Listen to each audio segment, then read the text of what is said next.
கோயம்புத்தூர் பக்கத்துல மேட்டுப்பாளையம் ஒரு ஊர் இருக்கு இல்லையா, அது பக்கத்துல நடூர்னு ஒரு சின்ன கிராமம். அங்க தீண்டாமை சுவர்னு 20 அடியில ஒரு பெரிய சுவர் வச்சிருந்தாங்க. பணக்காரங்களுக்கும் ஏழைகளுக்கும் இடையில. அந்த ஏழைகள் வந்துடக்கூடாதான், இவங்களை தொற்றக்கூடாதான், பெரிய சுவர் வச்சிருந்தாங்க. ஒரு நாள் இரவு அந்த ஏழை மக்கள்லாம் சும்மா வெளியில தான் வந்து தூங்கிட்டு இருப்பாங்க.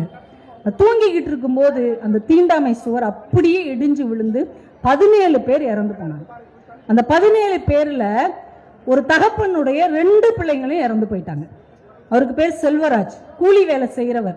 அவர் நைட்டு வேலைக்கு போயிட்டு விடிகிற நேரத்தில் வர்றாரு. எல்லாம் இறந்தவங்களெல்லாம் அள்ளிட்டு ஆஸ்பத்திரிக்கு ஓடிட்டு இருக்காங்க. தான் பிள்ளைகளை தேடி பார்க்குறாரு, காணும். 9ஆம் வகுப்பு படிக்கிற ஒரு மகள், 7ஆம் வகுப்பு படிக்கிற மகன். ஏற்கனவே 6 மாசத்துக்கு முன்னாடி மனைவியை இழந்தவர். 2 பிள்ளைகள் தான் அவருடைய வாழ்க்கை. இப்ப 2 பிள்ளைகளும் இறந்து போச்சு. தர்மாஸ்பத்திரிக்கு ஓடுறார். அங்க ஒவ்வொருத்தங்க பேரண்ட்ஸையா கூப்பிட்டு, உறவினர்களையா கூப்பிட்டு டாக்டர் பேசுறாங்க. இவரையும் கூப்பிட்டு பேசுனாங்க.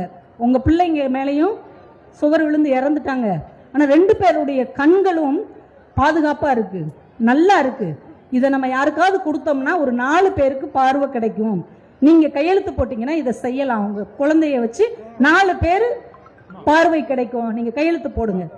இவர்கிட்ட சுத்தி நின்ன சொந்தக்காரங்கலாம் சொல்றாங்க, கையெழுத்து போடாத. இவனுங்கெல்லாம் நம்ம சாகும் போது என்னன்னு வந்து கேட்டாங்களா? நம்ம பிள்ளைகளுக்காக நின்னாங்களா?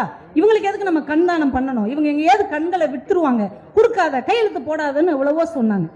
அவர் எதையுமே காதில் வாங்கிக்காம விறுவிறுன்னு போய் கையெழுத்து போட்டு பிள்ளைகளுடைய கண்களை நீங்க தானம் பண்ணிருங்க அப்படின்ட்டு விறுவிறுன்னு வெளியில வந்துட்டார். சொந்தக்காரங்களும் அவர் சட்டையை பிடிச்சு உழுக்குறாங்க. நம்ம பிள்ளைகளே அம்போனி இறந்து போயிடுச்சே, நீ எதுக்கு கண்ணை தானம் பண்ண அப்படின்னு. அதுக்கு அந்த படிக்காத கூலி வேலை பார்க்குற 2 குழந்தைகளையும் இழந்த அந்த தகப்பன் என்ன பதில் சொன்னான் தெரியுமா? விடு, யாராவது 4 பேருக்கு இந்த கண்ணை அவங்க வைப்பாங்க இல்லையா? எங்கேயாவது ஒரு இடத்துல ஏதோ ஒரு சந்தர்ப்பத்தில் அந்த கண்ணை யார் வாங்கியிருக்காங்களோ அவங்க என்னைய தாண்டி போகும்போது எங்க அப்பன் போறான்னு என்னைய பார்த்து ஒரு நிமிஷம் அந்த கண்ணு கலங்கும்ல, அது போதும் போ அப்படின்ட்டு போனாங்க.